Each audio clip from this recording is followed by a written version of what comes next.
What's up, everyone? Welcome to the Wake Before the Day podcast. This is Clark. And Bobby Jean. So glad you're here. Let's get started. Hello, and thanks for tuning in. It's August 26th, and we're looking at Proverbs 26. You guessed it. So, Clark and Bob here, ready to dive in. Yeah, lots of good stuff again in Proverbs chapter 26. One of the things that seemed kind of clear is it deals a lot with relationships as far as our words and how we talk. And we're going to zoom in on verses 4 and 5, also 17 and 22, kind of flesh those out a little bit. But just to kind of highlight what it means, what folly means, how we approach conversations, maybe how we use discernment and we walk away conversations. So lots of good stuff. Yeah, when do we talk to people? When do we not? When do we engage and try to bring correction and proper representation of God and other people? And when do you they're immature, they're silly, I'm not even going to bother my time with them.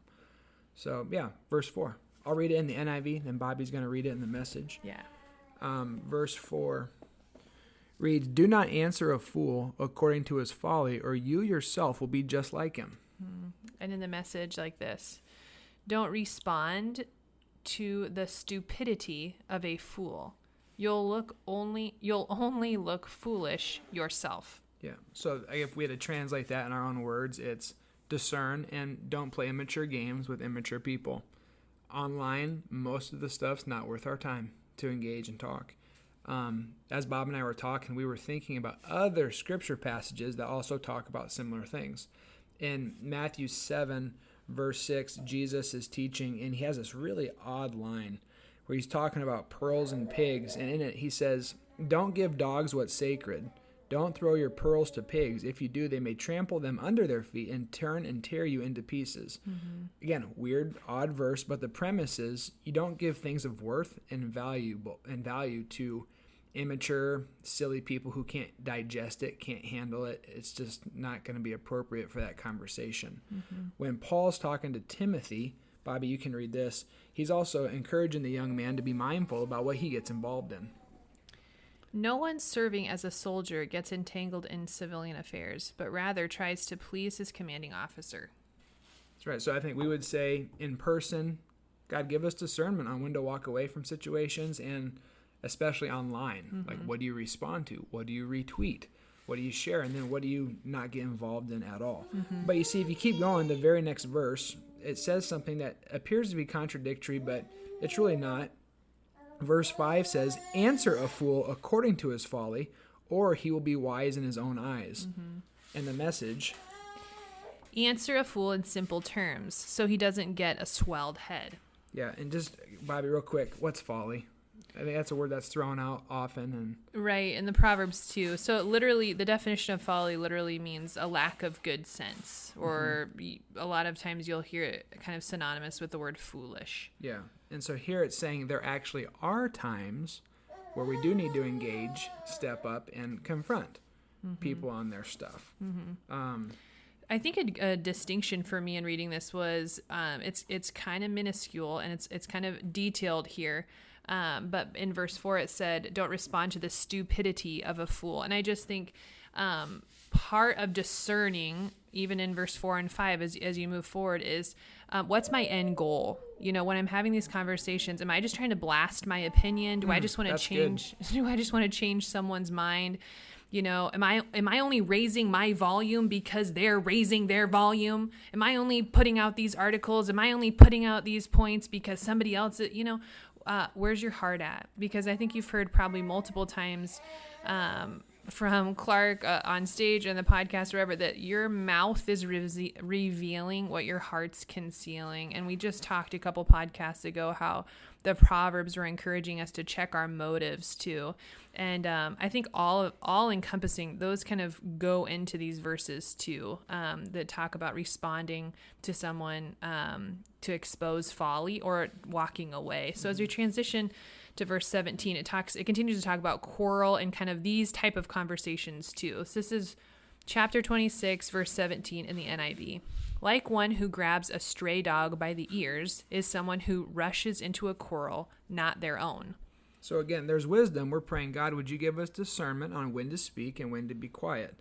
And as Bobby and I were talking, the two things that we thought were always good markers for us, indicating when we do need to step in, are one, when do we need to represent God in a situation where maybe he's being misrepresented? And secondly, when do we need to step in and represent people who cannot represent or defend themselves? And so some biblical examples. Jesus and the woman caught in adultery. Yeah, that woman was immoral. She broke rules. She was an outcast. She did some pretty yucky stuff. Yet Jesus is stepping in saying, okay, you can't stone this lady because we've all got baggage, and all the Pharisees dropped their stones and walked away. Think about Jesus breaking legal rules. He was healing on the Sabbath. Now for us, that's like big whoop. But back then, that's a huge cultural no-no to do anything on the Sabbath. And Jesus was healing people.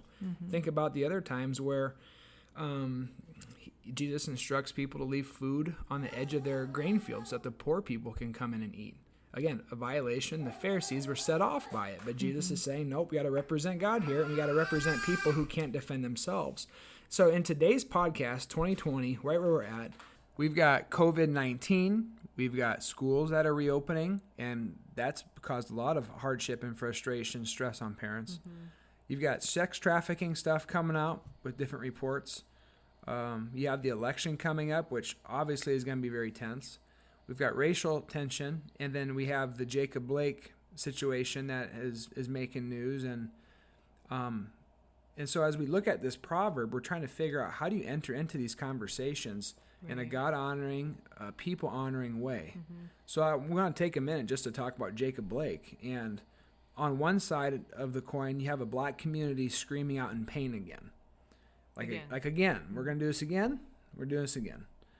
On the flip side, you have people saying, have you seen his criminal record? Do you know who this guy is? You're going back to the black community. You look at the news, and he was simply settling a dispute between two women. On the flip side, literally other news outlets saying that he was violent, he was tased, he had a knife, he was going to get a gun in his car. What did you expect the police officers to do? Then you watch the videos for yourself. I'm trying to figure out how do you make sense of this, and it's just chaos. There's women screaming, children screaming, and so your heart breaks for the situation. And I think as Bobby and I talked about this, and we're like, how do you address this? As we have so many friends that are police officers, we have so many friends that are of the African American community. We're just praying for justice at every level, and we're praying that there has to be better ways to handle these kind of situations. And Bobby and I are not claiming that we have the answers at all. Right. But we're just saying anytime there's violence and pain, that's just not of God's kingdom. And so whether that's on Jacob Blake's end or the police officer's end, we're just praying, God, would your kingdom come? And please have mercy. Have mercy on our communities. Have mercy on the African American communities who are really hurting. Give the police officers wisdom and whatever needs to be done so that they're protected and things are handled correctly. Please, God, please help. Right. And then I want to press in a little more and just encourage you all on this, and that is when it comes to our social media, and these stories are coming out so quickly, trying to figure out how do you engage them? How do you talk about them? I'm learning myself to be slow to share, slow to retweet, and I'm trying to do more study on my own. And then I want to encourage you to write out your own thoughts. Because there are so many hot topic things right now, from the racial tension again, Jacob Blake, to election, sex trafficking, schools, COVID-19, vaccines, you name it. And you can just retweet quickly what someone else said. But I'm being convicted. Clark, don't be lazy. Study.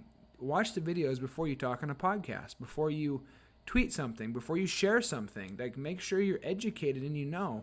And at the end of the day, as a Pastor Clark, Christian, disciple Clark, represent God as best as you can and try to be a peacemaker, fight for truth, and try to honor people in the process. And so...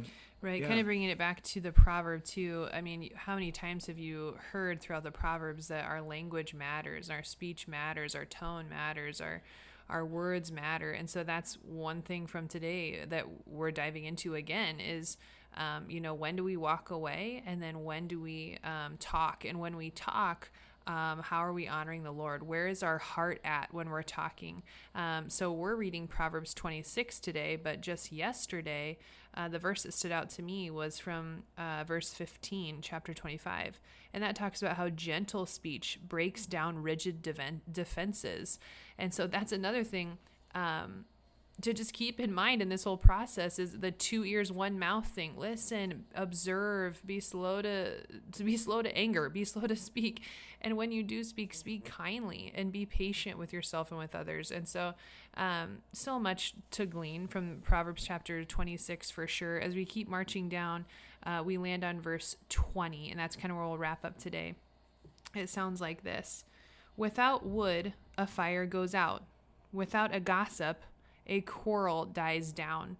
I think there's just a really clear distinction here sometimes too we need to make was what's information that needs to be shared and what is information that doesn't. Again, this kind of discernment process, like what is gossip and where do we actually need to enter into and bring and speak truth, and when do we need to be quiet? What is gossip? And so yeah. So as we wrap up, we're coming to you not with a lot of answers, but just a prayerful petition to God to say, God, help us have discernment into when do we enter into conversations and how do we do so. And right now, the conversations are extremely high stakes. There's a lot of emotion, a lot of pain, a lot of thought, a lot of differing opinion. And so, God, would you grant us wisdom, the wisdom of Solomon, as to how we can be peacemakers, how we can unite, how we can speak truth, how there can be justice at every level. And God, again, as Christians, we just pray that your kingdom would come. So, as always, have a fantastic week. We'd love to hear what's standing out to you from the Proverbs. And, we'll connect with you on Friday. God bless you guys. The Lord bless you and keep you. The Lord make his face shine on you and be gracious to you. The Lord turn his countenance toward you and give you his peace. Have a great day.